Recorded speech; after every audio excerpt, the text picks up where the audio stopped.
Yo, what is up, you guys? I'm Josh, also known as the Manga Collector.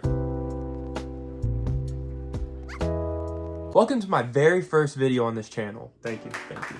I'm just super excited to start this channel and being able to talk about what I love, which is manga and comic books. Now, I've been reading manga for a couple of years now, and I'm just now getting back into physical collecting. I've been reading a lot of scans and using the Shonen app for quite a while now. After collecting manga and comics for a couple of years now, I've compiled a list of like the top 5 things that I wish I had known as a beginner. So here are my top 5 tips for beginner manga collectors. Number 1. Decide if you're a collector or a reader. Now, me, in the beginning, I started out as a reader. That's what really grew my love for the stories and made me want to like pick them up physically. Manga collecting is not cheap at all. You really have to set your financial boundaries. You have to have a lot of self-control, and you have to really budget to make sure that you can still live, because that's priority number 1.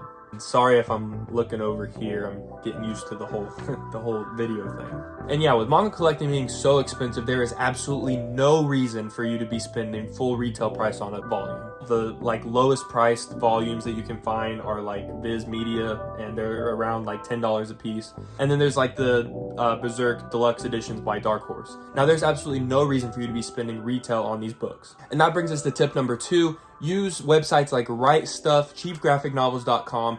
Also use memberships at Books A Million. You can actually get coupons for Books A Million just online, just by Googling. You don't even need a membership. Now, veteran collectors typically know about Right Stuff and coupons and stuff like that, but for those who are new, Right Stuff is pretty much just the website for all anime, movies, manga, and statues and stuff like that. They typically run daily deals, and they have a summer and winter sale that I've heard are pretty good. I haven't been able to get onto that as I'm a new collector myself. Also, taking advantage of Books A Million memberships and coupons can save you a ton of money. I've actually found that if I stack my coupons and my membership deal, I save more money in store than I do on Right Stuff. So now these websites might have a little sign in the bottom that says out of stock, expecting more soon.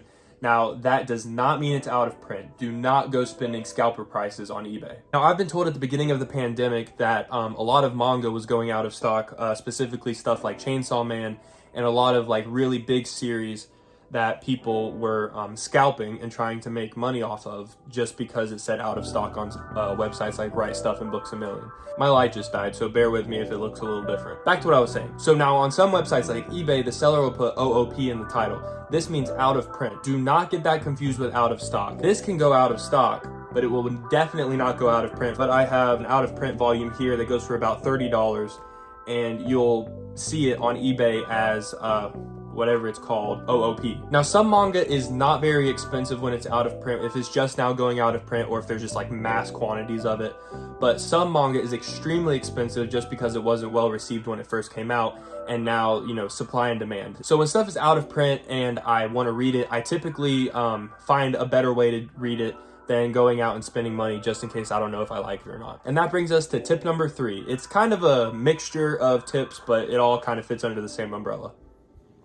Editing Josh here. I did not say what that tip was. It's use Shonen Jump app and library and stuff like that. So typically the places I go to look for out-of-print manga are the library, and sometimes you can find really good scans online, but they're often going to have fan translations, which kind of mess with the story sometimes. Plus, it's kind of illegal. So yeah, for a series that you're just starting or you're kind of unsure of, use your library, and you can also use the Shonen Jump app. You don't even have to pay for it. It's you get like the first 3 chapters free. You can get the newest 3 chapters for free, and then it's also just like $3 a month if you want to get like everything. So if you want to read all of One Piece, you can read all of One Piece. If you want to read all of Dragon Ball, you can read all of Dragon Ball for like $3 a month. And so yeah, it's like pretty cheap. And I absolutely lost count of what tip we're on. I'm gonna assume it's number 4 because that's what it says on my paper. And tip number 4 is don't buy a lot of volume 1s in the beginning. Like the previous tip suggested, I often suggest going to the library using the Shonen Jump app just to dip your toes in a couple of things.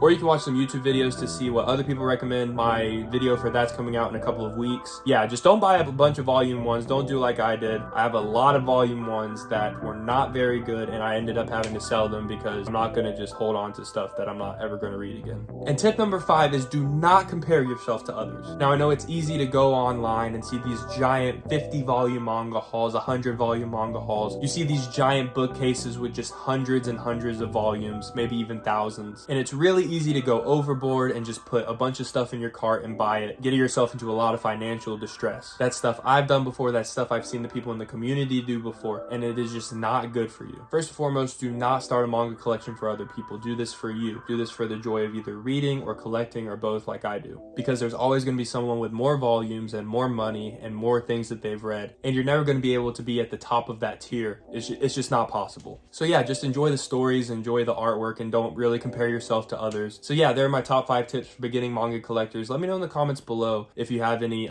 tips for new manga collectors. So yeah, thanks for watching this video. I'm super excited to start this channel. I'm super excited to see where it goes. I don't want this huge grand amount of subscribers or views. I'm just super excited to start a community with you guys and to talk about the stuff I love. So yeah, guys, thanks. Go ahead and leave a like, subscribe. I'm Josh, the Manga Collector, and I'll see you tomorrow.